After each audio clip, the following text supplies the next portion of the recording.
What is up, guys? Welcome to the Biz Buzz. I'm your host, Curse Celt, aka James, aka Curse Celt. Whatever way you want to put it, I don't really mind. Basically, the series I'm going to start on the channel, to start off the channel, is about wrestlers. Certain wrestlers that I think deserve a push, or have been pushed, and they're not performing to that push, or whatever. Now, the first wrestler I'm choosing is Bryan, but we'll get into that in a second. The whole idea of me doing these series is, this is going to be one series on the channel. There's going to be other series on the channel, like top titles, titles you missed, titles I wish would return, whatever. Basically, that's the lowdown on what the channel is going to be. I'd rather just put this in at the start of this video, opposed to doing a total video, oh, this is what the channel is going to be about, yada yada yada. No, I'm just going to do it this way and go from there. But bear in mind, guys, I'm not going to censor anything in the channel. There is going to be swearing, there is going to be me fucking about whatever. If you don't like that, fine, don't. If you do, stick around, subscribe, comment, like, do what you like, you know. Basically, just low down, if you don't know who he is, Bryan. He's born in Aberdeen, Washington. What else can I say about him? He's born in Aberdeen, Washington. He's been on the indie scene for a while. He has wrestled in the WWE. I can't think of what was the American Dragon. That's it. That he went by the American Dragon.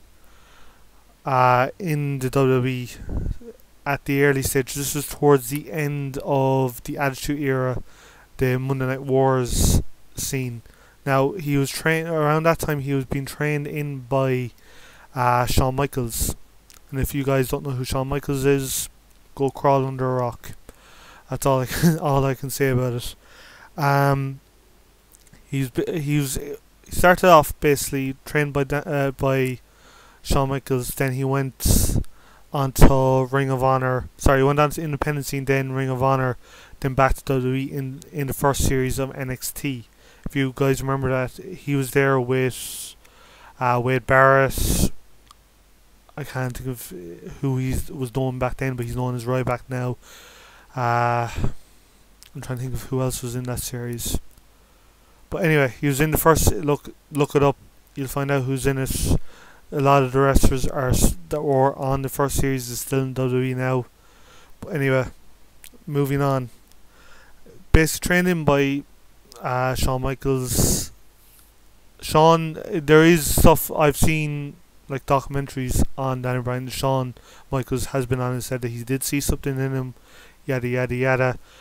But I'm kind of glad he went on to the indie scene and learned a lot more, because there is a lot of wrestlers that have came from the indie scene now are in NXT, or have just come up to the main roster on Monday Night Raw and SmackDown, and a lot of good things are going to come ahead in the future. But basically, he's born in Aberdeen, Washington, yada yada yada. Now, one thing I want to add always to these series is me describing it outright.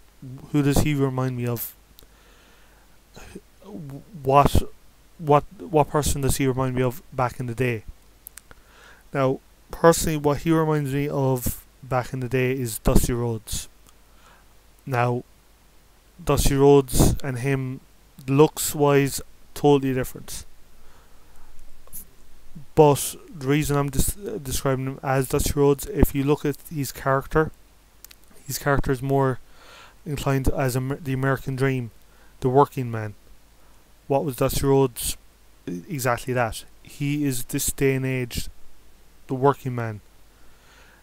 What way to put it? Can't even think of the word I want to use now. Basically, he's everyone gets behind him. He is the person, the superstar, if you want to call him, the wrestler that everyone gets behind him. You either love him or you hate him, and majority of people love him. And even when he was doing this whole no chanting, that was boosting the yes chants big time.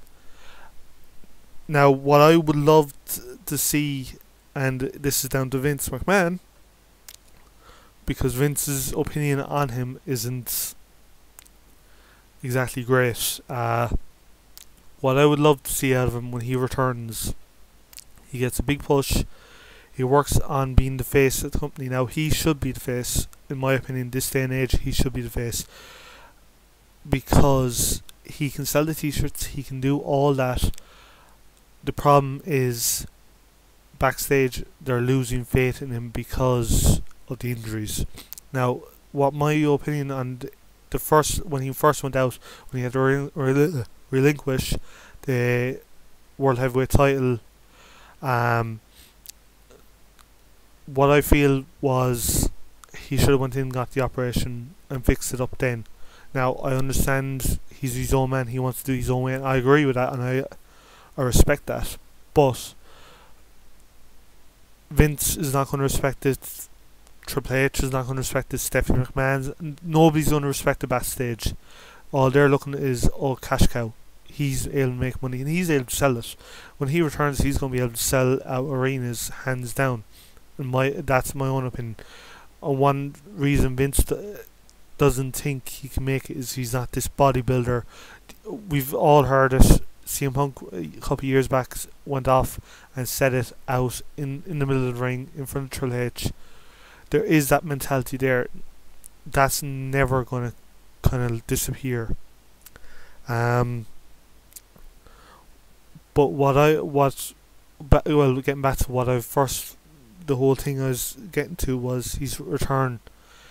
I think his return should be handled a certain way. I don't think bring him back at SummerSlam, Survivor Series. Bring him back at the Royal Rumble. For the last 2 years, the first year he wasn't even in the Royal Rumble. The person, if I remember correctly, came out at number 30 spot was Rey Mysterio. And Rey Mysterio, one of the biggest faces in the WWE at the time. Well, sorry, of all time. Rey can't put Rey. From what I can remember, Rey was never a heel. He was always a face, and he always was cheered. And he got the biggest boos ever. And I've never seen Rey Mysterio getting booed. And if he has been booed, and I've been watching it, I've never realised this. That's being honest about it. But basically, the second year he came in early, and I knew it when he came in early. I knew, right, he's not going to win. They put him in too early, and once he got thrown out, you saw all the boos. Now, if he does return at the Royal Rumble, I think put him in between 20 to 30 spot, somewhere in that bracket. But if anything, put him in a 20, have him last and win.